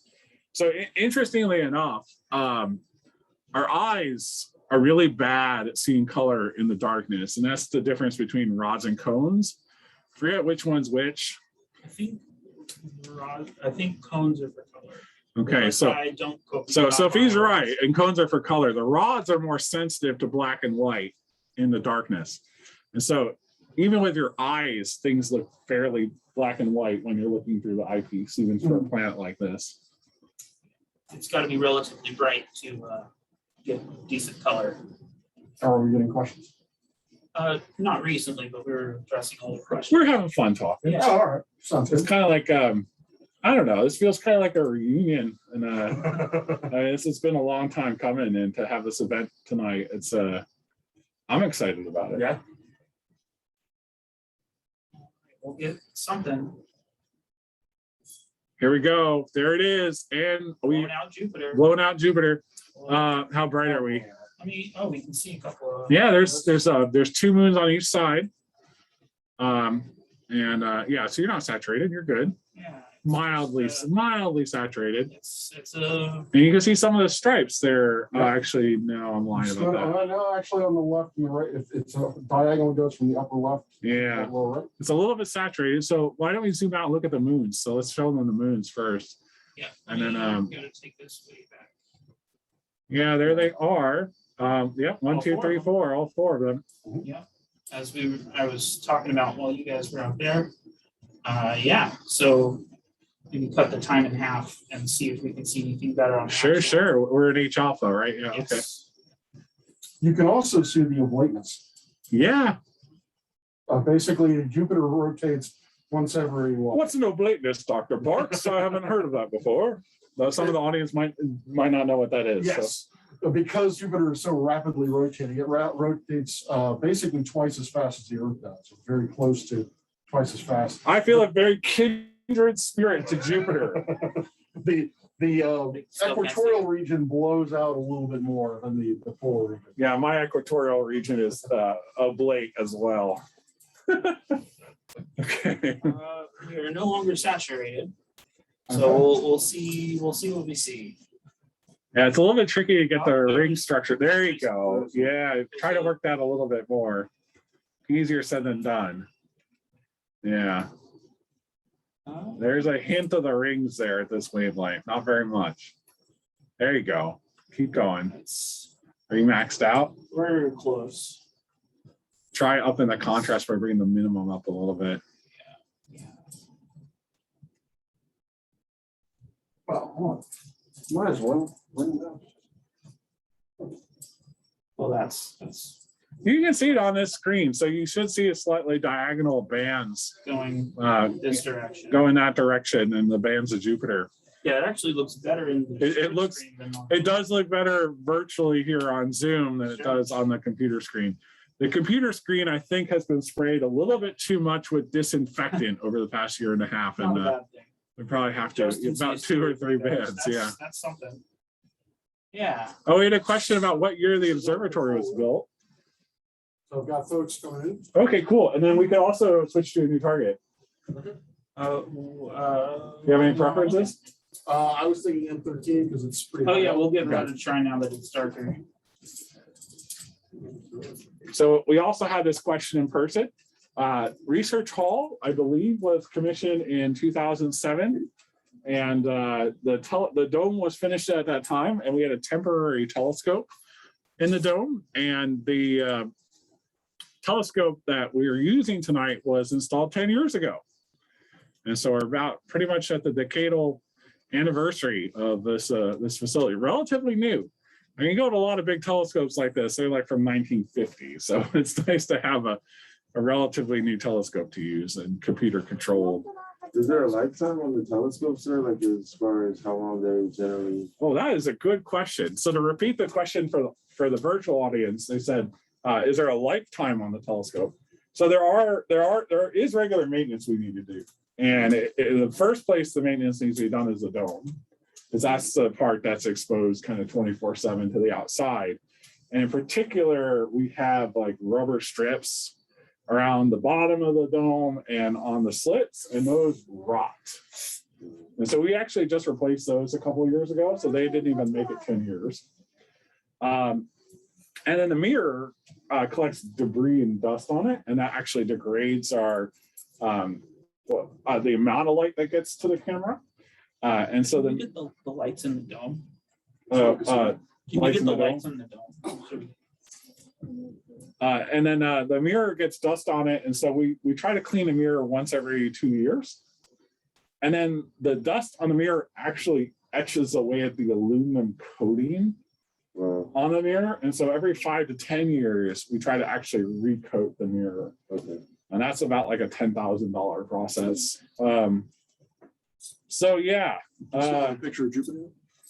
Yeah, there it is. You can probably zoom out and show them the moons, which I just saw with their own eyes. Oh, there was a question as to what the difference between Jupiter would look like in the camera as opposed to the eyepiece. Yeah, I don't know how to look to an eyepiece tonight. Super blurry. Could you super blurry? Where we focused? We were pretty low to the right. Did you see? Were you able to see the bands? A little. On Saturn, we good. Yeah, Okay. on Saturn. Yeah. Yeah, we're kind of barely able to make out the bands tonight. Yeah, it seems super But blurry. if we bring out the contrast here, this isn't as great as I had it, but you can see the 4 Galilean moons in the plane of Jupiter's rotation. All right, so we're going to try an ABBA pattern now and start digitally with M13, Which should be good to and then see with go our eyes. now. Oh, you already slewed. Yes. Oh, great. I'm there. Yeah. So I give it a 60-second. Well, hopefully. Is that a go? You're in H alpha, so stop and move back to R. Oh. R.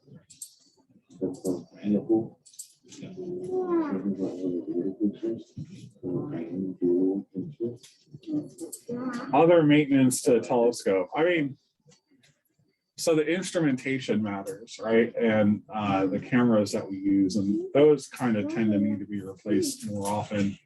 Occasionally motors fail. I mean, some of the older telescopes I've worked with, I mean, they have like hydraulics and oil, and the oil leaks and that kind of stuff. But I mean, as long as you maintain them, they can last for a century. Okay. Yeah, it almost sounds like a partial restoration job along the way with certain parts, the way you were explaining that. Yeah. It's almost like it's getting fixed along the way all the time. Yeah, it With is. certain aspects. Yeah, I mean, the original telescope cost about 300 grand. And we've since put probably 160 grand in it since then. So give you an idea. There's a question in the chat about what are the names of the 4 Galilean moons. I don't know which one's which, but they're Europa, Ganymede, Io, and Callisto. Yeah, yep. And it's a little bit hard to tell. They kind of look like they're in order right now, but so it's probably like Ganymede down in the lower right and Callisto. Oh, beautiful. Look at that. All right. Right. We're slightly off center, I That's guess, okay. but there's the Great Globular Cluster.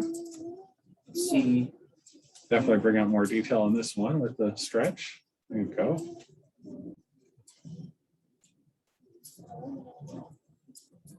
It's not a. There's a lot of stars here. So what are we looking at here? This almost looks like a planet that exploded. What's going on? So this is actually much, much more than that. This is the Great Globular Cluster, also known as the Hercules Cluster. It's a collection of millions, Hundreds of thousands? hundreds of thousands, many, many stars. Some of the oldest stars. Might be millions. I don't know. A lot. A lot. A lot of stars Blah, blah. They're some of the oldest stars in the universe, on the order of 13 billion years old. There's some essentially first generation stars. Many stars like our sun are basically the offspring of previous stars that exploded and released their material into the universe that then later recondenses into new stars with elements and stardust from previous dead stars in them. But these are some original stars, essentially.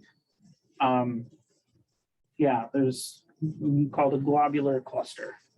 Was there a question in the chat? Yeah, so we got a question in the chat. In the DMV area, which observatory is most accessible to the public? How can public attend some intro classes on astronomy? So that's a multi-part question. I'll take an answer at that one. Sure. Us, I think we're pretty accessible, but no, in all seriousness, the Smithsonian down in DC also has a telescope and they'll have viewings. And in particular, there's the Northern Virginia Amateur Astronomy Club, or NOVAC for short, and you can go and join their club, and they have public nights at a lot of nearby parks. I forget which parks exactly they use most often, but they do have telescope viewings in much better and nicer, darker conditions than the middle of campus. But one of the favorite places for amateur astronomers to go is about an hour west of here, further away from the city lights, at a park, one of the national parks. I forget which name it is. But Novak is all about that, and they're always visiting. That is a big freaking bug. It does. But it is, this is a good reason for you to be virtual right now. We have a rather large hornet in the control room. It's fine. Everything's fine. Everything's fine. Anyway, Now would be a good time to transition to looking through the eyepiece so they can get out of here. sure. So If we're deceased when you return, please call the paramedics. I will start moving the focus back. But to finish answering that question, you asked about how can you attend some classes on astronomy.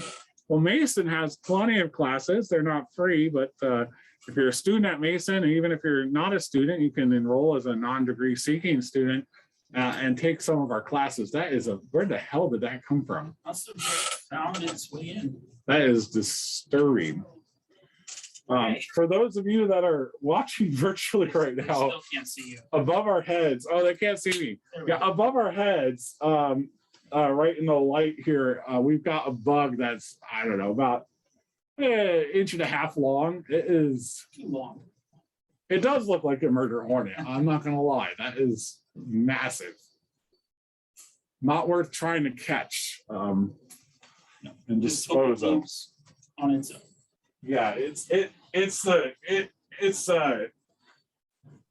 yeah, that does really look like a murder hornet. That is, it's trying to get into our ceiling. Oh, dear Lord. Just, you might be able to see it on camera right now. Yeah, I think we're gonna Step out for a moment. we're gonna give the control room over to the murder hornet All right. and Oh, probably figure out I will. a way to I can bring remove it. my computer with me so we can continue to control and take questions. But Yeah, I'll try and figure out a way to get it out of here. okay. Let's move on.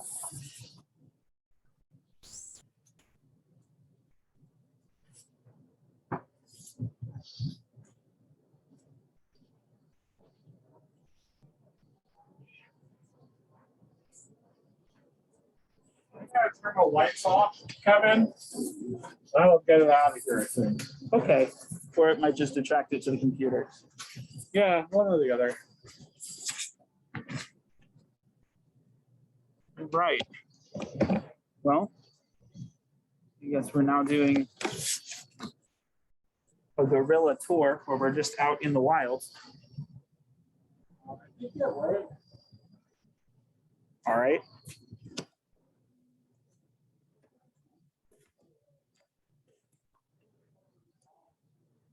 Well, let's see. This tour has taken an unusual turn. That's okay.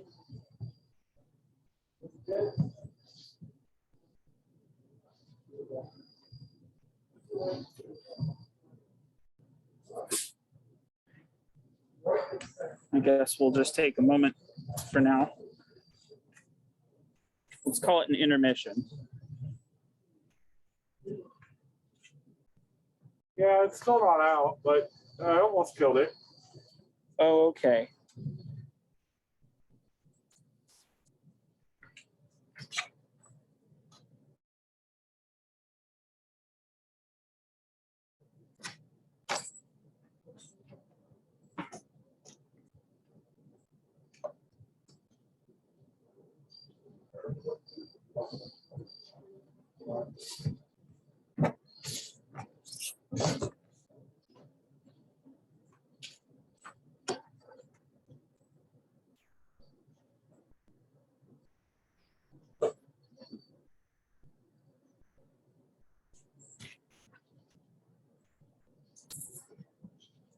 I don't see it on me anywhere, do you? No.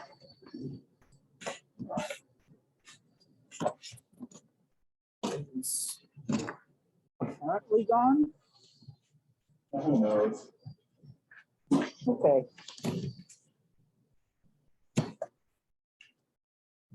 I don't see it on the ground, so whatever happened to it.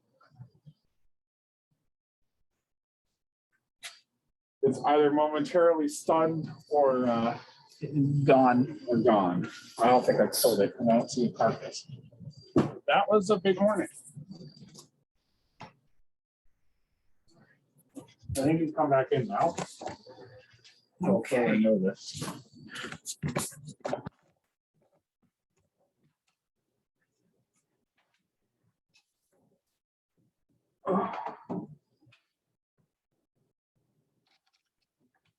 Let's see. I struck it from that angle. There's debris here. There's nowhere on the ground. Well, in the meantime, I guess I will pull up a new image. What else have we got to look at? Nebula always look nice. I hope this is entertaining. At the very least.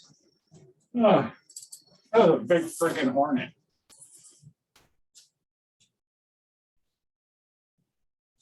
Oh, David wanted us to talk about the WASP search Oh, for exoplanets. who's David? Vermilion. I think Oh. he's just making a joke. Hey, thanks, David. Yeah, we don't know where it is. The wasp has. Are they watching me? No. Okay. No, let's see. no, it's not. Uh, I pulled up another image. the wasp is missing. That's in some ways And better, it's- some ways worse. Some ways better, some ways worse. I'm probably gonna wake up in the middle of the night thinking it's attacking me. Oh well. Oh, So well. this next object I've pulled up here just for fun. This is the Crab Nebula, another image we've taken with our campus telescope. This is a really interesting one. It has some historical significance. This is essentially the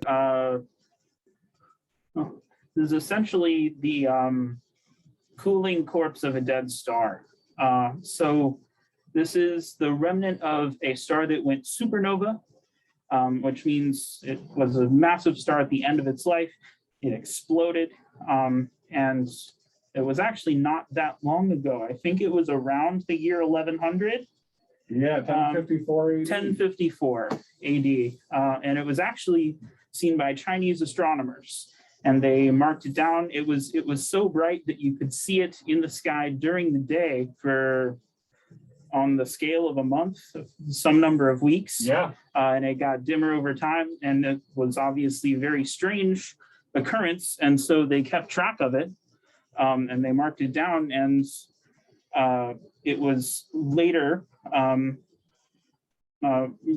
future Western astronomers, hundreds of years later, saw these records, and they looked up at the sky with their more advanced. Well, they knew about the nebula, actually, right? They knew it was a Crab Nebula. They just didn't realize it took a long time to figure out the two were one and the same. Yeah, it was something like the 1800s or something before the records matched up, and they were like, oh, this thing that was I think it pointed might out. have been more recent than that, because we Maybe. didn't even know what supernova were, right? For a long time. But yeah, I mean, maybe, I don't know the history. Good question. But yeah, I'm still looking for the murder hornet. many on the scale of 1,000 years later, we now know what it was that those Chinese astronomers saw almost 1,000 years ago at this point, and it is still cooling off and getting dimmer as that explosion remnant is still spreading out Yeah. into space. Supernova explosions are kind of like the murder hornets of the universe. Dangerous, and then after a they few, will destroy anything in their path. and after a short time, you don't know where they went. You can't see them anymore.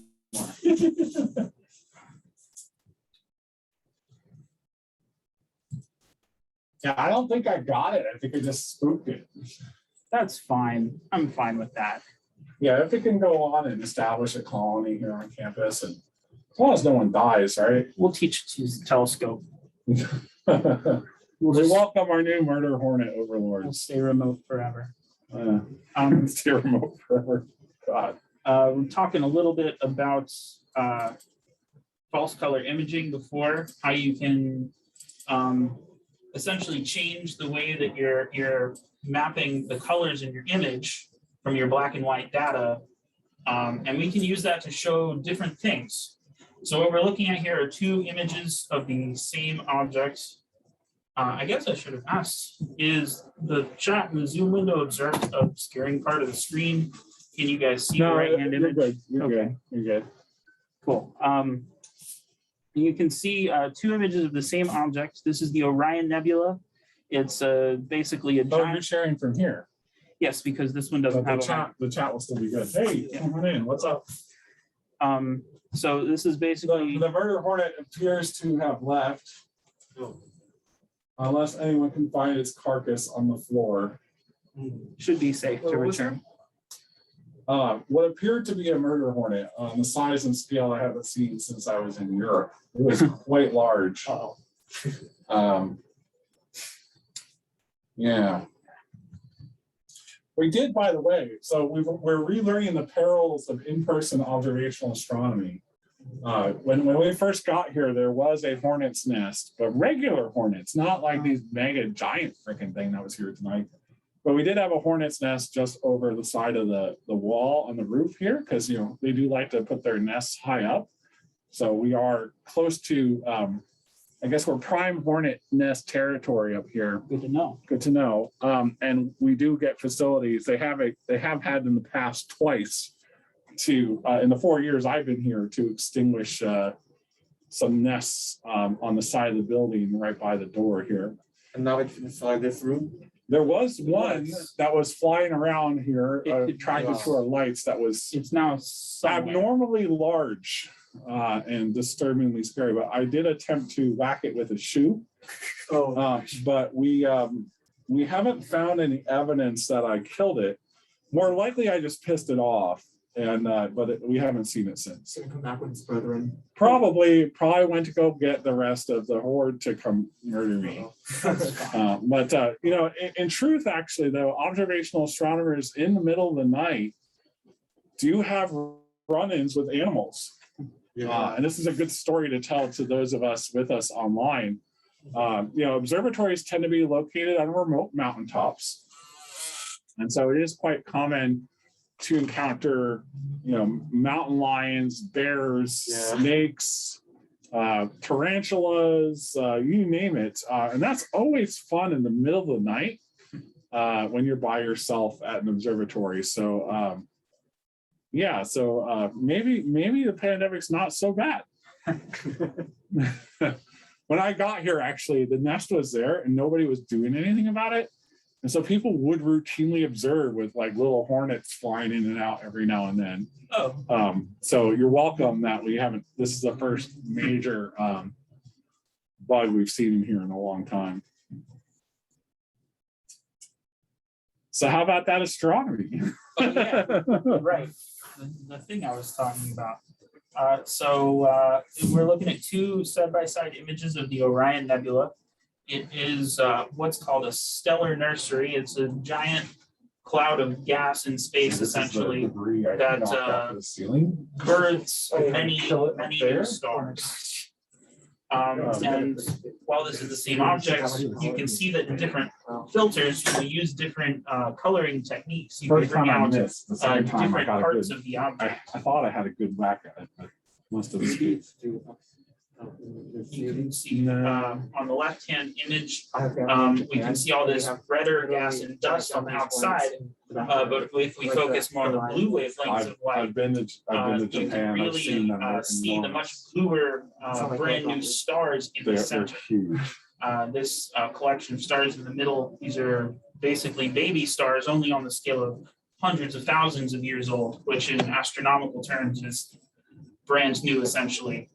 And this collection of stars in the middle is called the Trapezium, where you can see on the left-hand side, it's all obscured by all the surrounding gas and dust. For I'm wondering if we people could, out there. we might be able to go to a different target. We'll find out soon.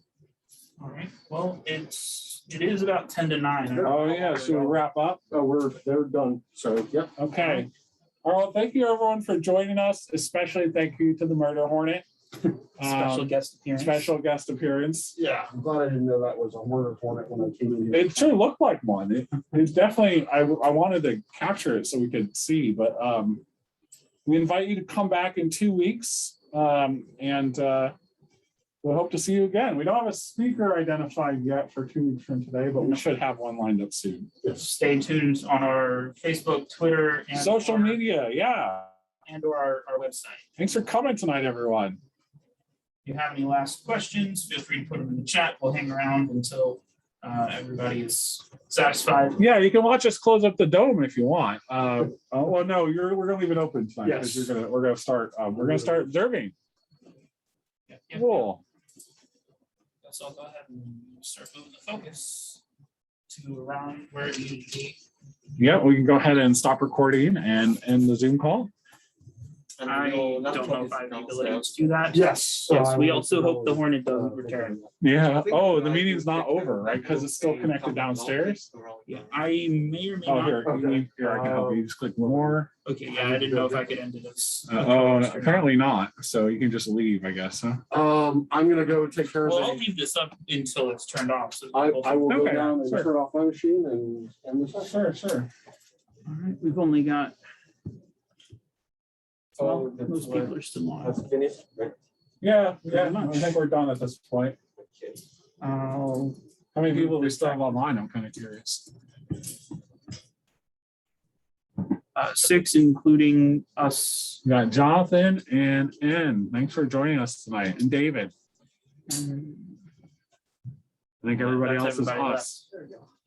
Okay, we'll move this back to the CCD. Thanks for joining tonight. This was fun. Yeah, it's always fun. I don't know what happened to that thing because I must have injured it because it's gone. You maybe pop down somewhere. Yeah. Hopefully we I won't didn't find see- it tomorrow. When we have like tour guide practice. Yeah, let us know, please, if you have any like disturbing insects in here, that's something that should be brought to my attention. This for now. I hit it with this direction.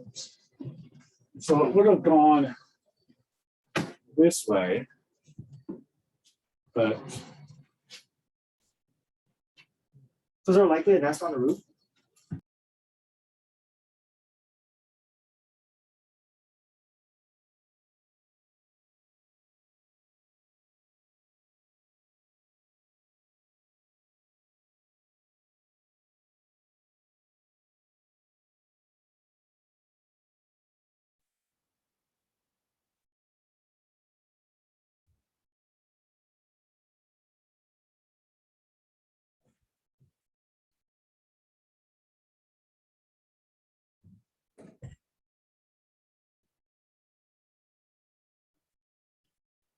Good night, everyone.